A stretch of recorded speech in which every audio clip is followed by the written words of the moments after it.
The morning when I wake up, I heard about the death. It just touches me. I couldn't believe it as someone like Bashir, who's American citizens, who go back to Africa. The murder of a Somali American businessman in Kenya shook the Somali community in Seattle, where he used to live. I didn't only lose Bashir as a friend, but the whole country of not only Somalia, also America, lost a good person.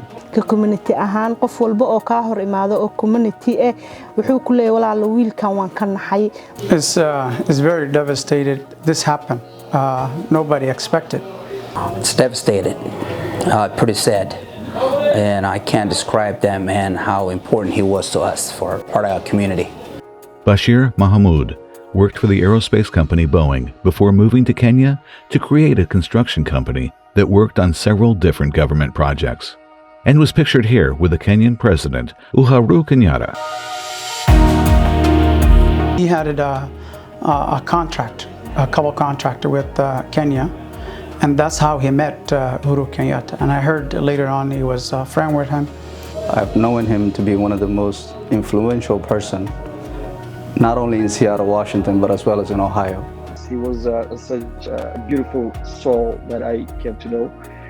He went missing on May 14th, a day after Eid, a religious holiday celebrated by Muslims that marks the end of the holy month of Ramadan.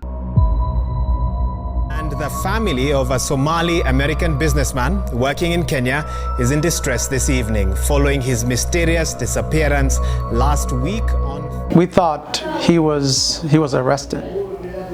And then when I called the family, they did not know what was going on. 3 days later, his vehicle was found burnt 58 miles northeast of the capital city, Nairobi. The shell of his burnt car was discovered in Kibiku area of Ngong, Kajiado County. His car was found and severely burned to the ground. And that wasn't that he wasn't in it. I just was like, oh, okay, that was red flag right there. We realized there is more than arrest.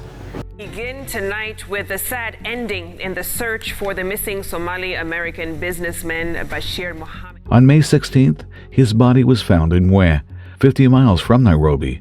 The autopsy report revealed disturbing news. The autopsy, they said they actually take their time to torture him.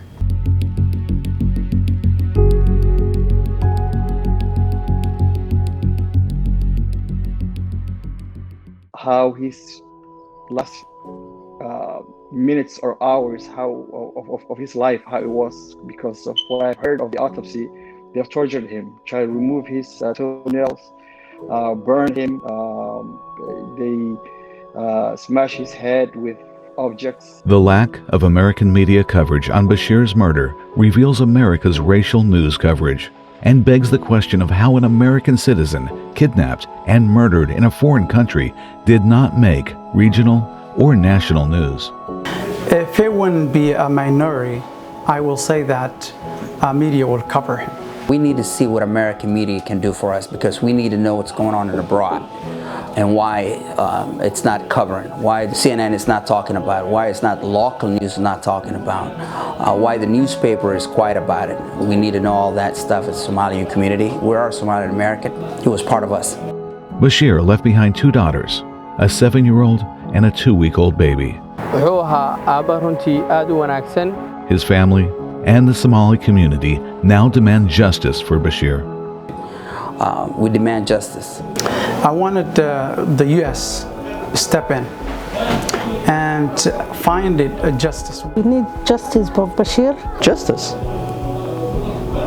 And this justice is not only for his daughter or for his family, but for me personally and the whole entire community as well.